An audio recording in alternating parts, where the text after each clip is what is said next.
Le Seigneur soit avec vous. Et avec votre esprit. Évangile de Jésus-Christ selon saint Luc. Gloire à toi, Seigneur. En ce temps-là, de grandes foules faisaient route avec Jésus. Il se retourna et leur dit, « Si quelqu'un vient à moi sans me préférer à son père, sa mère, sa femme, ses enfants, ses frères et sœurs, et même sa propre vie, il ne peut pas être mon disciple.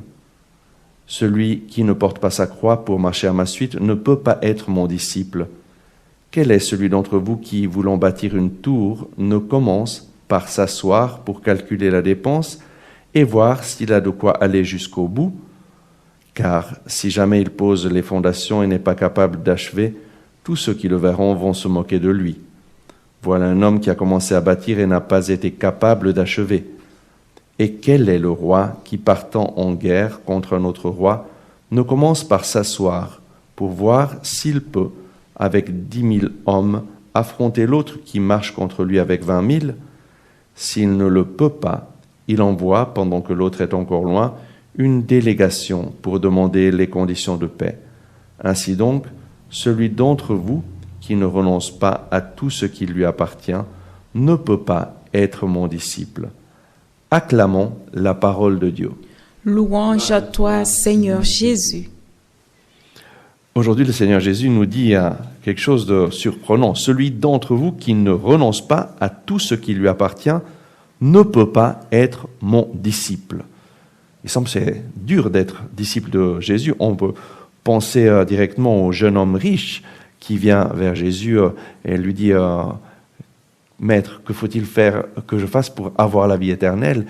Et Jésus lui dit « Observe les commandements. » Il lui dit « Mais je le fais déjà. » Et alors Jésus leur dit « Va, vends tout ce que tu possèdes, donne-le aux pauvres et viens et suis-moi. » Et ce jeune homme s'en va tout triste et ne devient pas disciple de Jésus. Mais Jésus nous enseigne un peu mieux aujourd'hui qu'est-ce que ça veut dire renoncer à tout ce qui nous appartient. Et il le dit au début de l'évangile que nous avons lu, « Si quelqu'un vient à moi sans me préférer à son père, à sa mère, sa femme, ses enfants, ses frères et sœurs et même à sa propre vie, il ne peut pas être mon disciple. » Et donc ce que Jésus nous demande, c'est de le mettre à la première place, de le mettre avant tout le reste. Pourquoi ? Parce que lui le mérite. En fait, Jésus est Dieu en personne qui est venu sur cette terre pour nous réconcilier avec le Père.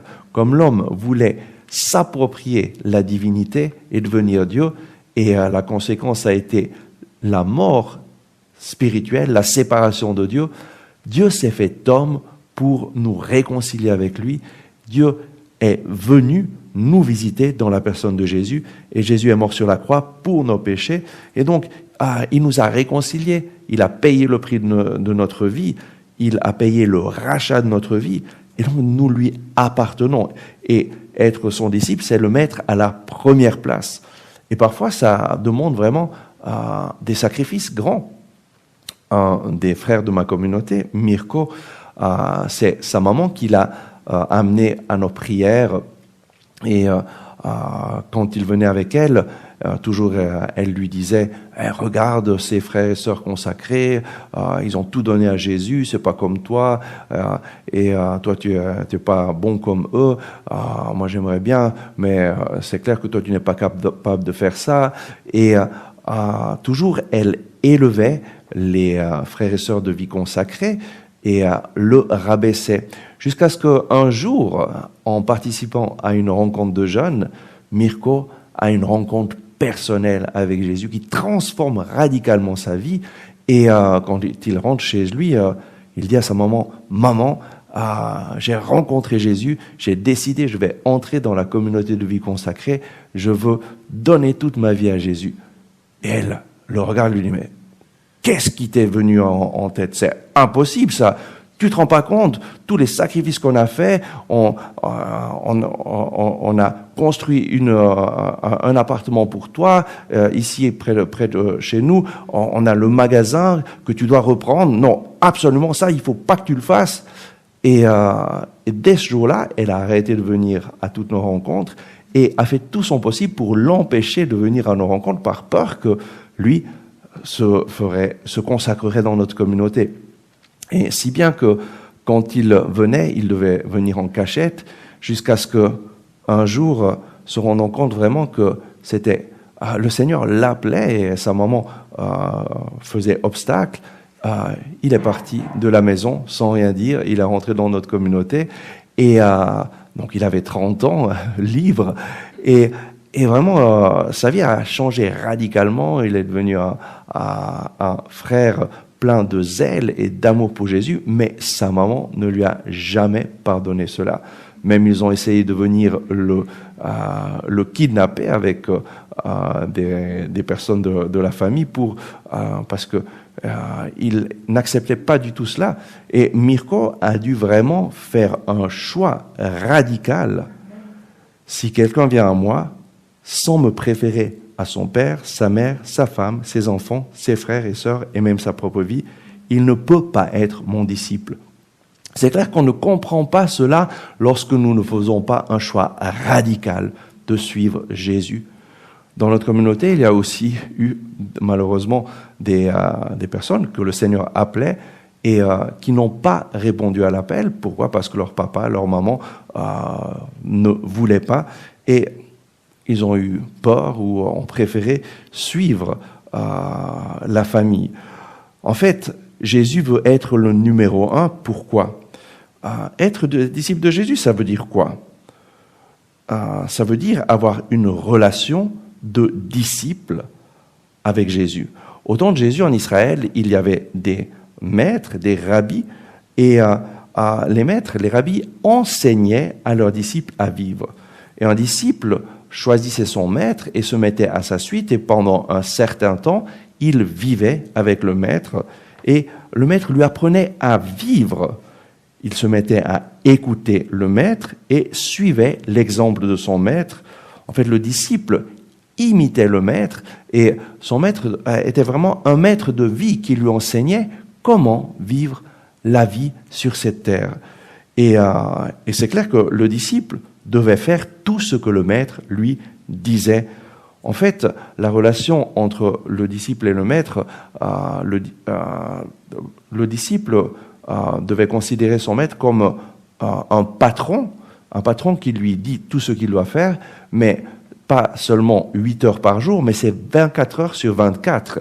Et lorsque un disciple choisissait de vivre avec le maître, choisissait un maître, il s'engageait à vraiment servir le maître et à se mettre à l'écoute de son maître et à faire tout ce que son maître lui disait.